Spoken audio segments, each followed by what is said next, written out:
Oke, dan di beranda di sini ada jumlah karyawan, juga di sini ada absen, ada pinjaman, dan di menu-menu selanjutnya di sini ada data master.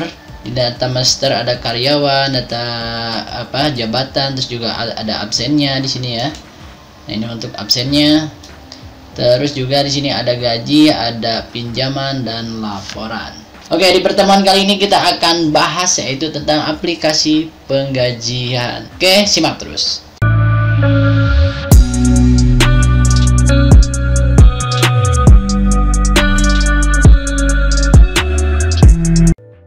Yups. Dan di pertemuan kali ini teman-teman kita akan membahas tentang aplikasi gaji ya. Nantinya itu bisa penggajian buat karyawan. Pokoknya aplikasi gaji ya teman-teman. Jadi dengan adanya aplikasi gaji ini jadi nanti tidak manual lagi ya untuk penggajian karyawan, yaitu langsung otomatis dengan menggunakan sistem. Oke, tepat banget di kesempatan kali ini kita akan membahas hal itu. Saya akan mendemokan dari sistem aplikasi gaji. Baik teman-teman, langsung saja. Sebelumnya mungkin saya akan bahas dulu dari kode programnya di sini teman-teman. Nah, ini untuk kode programnya kira-kira seperti ini. Namun di sini saya tidak akan membahas secara detail. Cuman di sini saya akan ya mereviewnya aja kira-kira seperti ini ya teman-teman. Nih untuk kode programnya nanti bisa teman-teman kembangkan lagi. Nah, ini karena kita menggunakan CI versi 7 teman-teman. Nanti untuk examnya juga teman-teman bisa menggunakan yang terbaru ataupun nanti bisa menggunakan versi lama. Yang saya gunakan ini adalah versi 5.6 ya. Nah, ini guys. Jadi kalaupun yang terbaru tidak jadi masalah ya. Oke, next di sini teman-teman ya seperti biasa dari struktur CI ya seperti ini ya. Di sini ada application, asset, system ya. Nah, untuk di application yaitu aplikasi nantinya yang akan ditampilkan di halaman websitenya teman-teman. Ya, kita ketahui seperti biasa sini ada config, controller ya teman-teman, ada model, ada view. Nah, ini biasanya yang paling penting ya di sini ya teman-teman, di view. Nah, ini untuk view-nya ya. Terus di model, ini untuk model-modelnya seperti itu ya. Oke, next langsung saja kita fokus aja ke websitenya ya. Itu kita demokan dari sistemnya. Ada fitur apa saja, ada menu apa saja, dan apa saja kegunaan dari sistem gaji ini. Next langsung saja teman-teman kita kembali lagi ke websitenya. Nah, ini oke, kita masuk di sini. Saya sudah login teman-teman ya. Dengan satu catatan, nanti untuk passwordnya adalah admin ya, huruf kecil semua ya teman-teman kalau teman-teman nanti mau login. Oke, next kita masuk ke dashboardnya teman-teman. Nah, di dashboardnya sendiri kira-kira tampilannya seperti ini.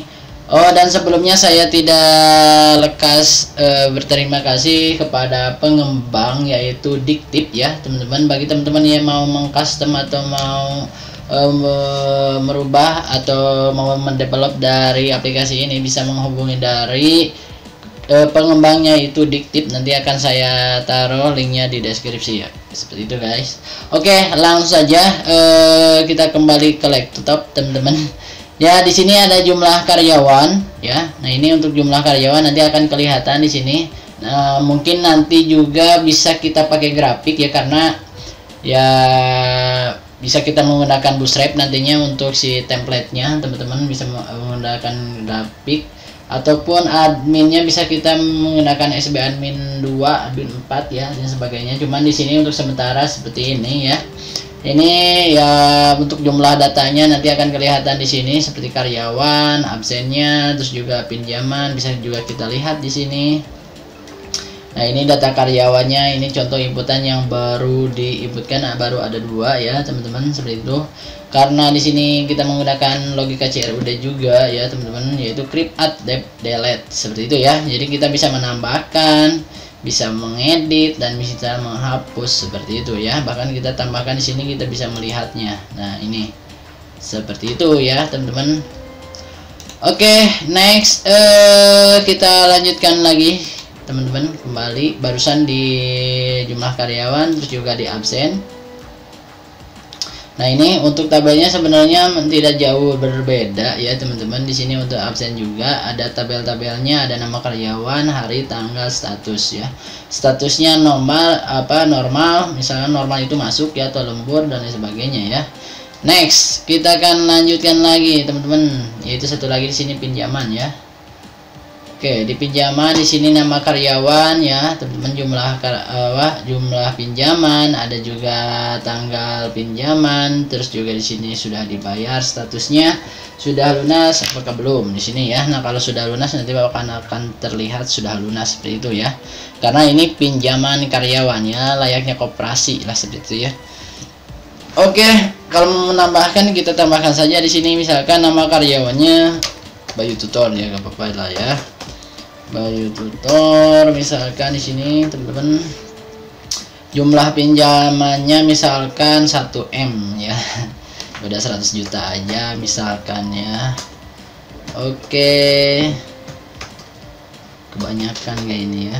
Oke, segitu aja lah ya, kita simpan ini sebagai contoh saja. Oke, next kita akan lanjutkan saja ke step selanjutnya. Kita masuk ke data master di sini. Di data master di sini ada karyawan, teman-teman. Nah, ini untuk data karyawan ya. Ini untuk data karyawan juga di sini kita juga bisa menambahkan, juga kita bisa mengedit atau menghapusnya ya. Contoh ini inputan yang sudah ada, yaitu contoh ada 2 inputan ya. Untuk tabelnya sendiri ada nama, jabatan, tanggal bergabung dan nomor teleponnya ya. Misalkan kita akan coba edit teman-teman di sini. Nah, ini ya. Namanya siapa, tempat tanggal lahir nanti ya. Ini sudah otomatis dengan kalender. Ya, terus juga alamatnya di mana, tanggal bergabung yang kapan ya, otomatis juga. Terus jabatannya ya, nomor handphone, nomor rekeningnya di sini ya. Seperti itu. Atau misalkan kita mau menambahkan juga di sini, mau menambahkan nih ya, tambahkan data karyawan menambahkan nih namanya siapa, misalkan Sinta, tanggal lahirnya misalkan Bandung dan lain sebagainya seperti itu ya, tinggal ditambahkan saja di sini. Next, selanjutnya kita masuk ke data jabatan. Barusan data karyawan, sekarang data jabatan.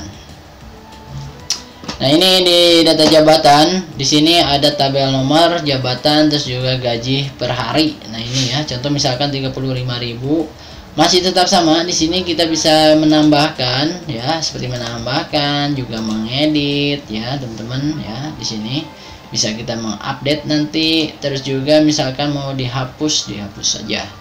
Next, kita akan masuk ke absen. Nah, ini sebenarnya yang agak lumayan penting itu di absen ya. Ini sebenarnya sudah agak komplit ya teman-teman, penggajian sama absensi karyawannya. Jadi absen dan gaji karyawan seperti itu ya. Jadi double sebenarnya. Jadi multifungsi dari si sistem ini. Next, di absen karyawan di sini teman-teman ada tambah juga di sini ya, menambahkan ini untuk penambahannya.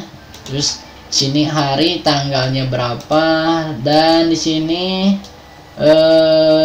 ada statusnya teman-teman, pengaturan ya, statusnya normal, lembur dan lain sebagainya. Nanti akan kelihatan di sini karena di sini ada untuk absen karyawan ya. Di tabelnya sendiri ada nomor, terus juga nama karyawannya, harinya, terus tanggal ya, statusnya di sini ya teman-teman. Status bisa dilihat di sini nantinya.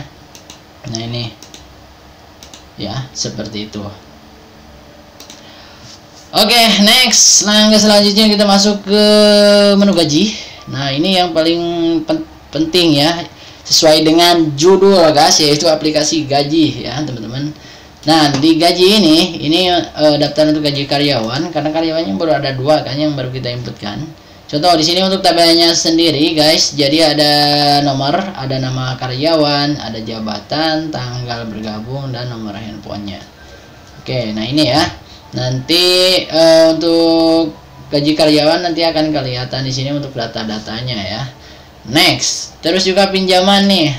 Sebenarnya sini untuk koperasi, lebih ke koperasi ya, karena ya kalau di sebuah perusahaan yang agak besar biasanya dia itu ada menyediakan koperasinya ya, terutama di BUMN guys, karena saya pernah mengalami bekerja di BUMN seperti itu ya.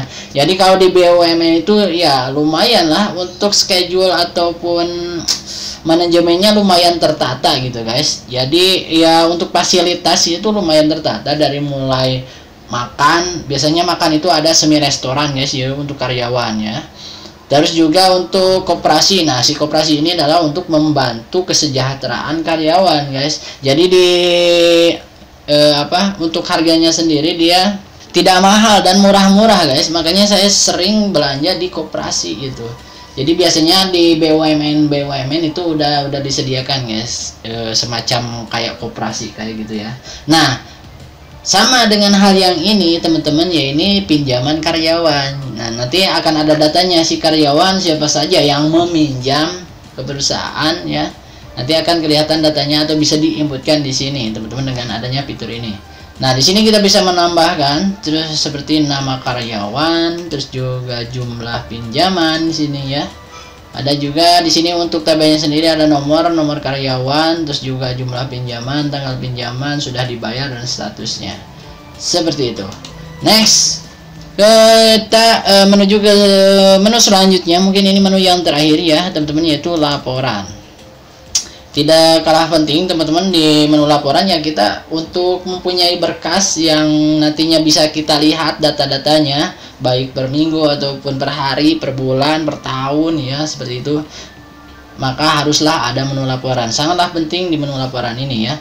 Oke, untuk tabelnya sendiri sini ada tahun ya, bisa dilihatnya, kita bisa mencarinya dari per tahun atau per bulan ya, teman-teman. Misalnya ini tahun 2021, ini bulannya misalkan Januari. Ya, kalau kita lihat sebenarnya ini belum ada ya, karena datanya masih kosong teman-teman. Nanti kalau sudah ada nanti bakal terlihat seperti itu.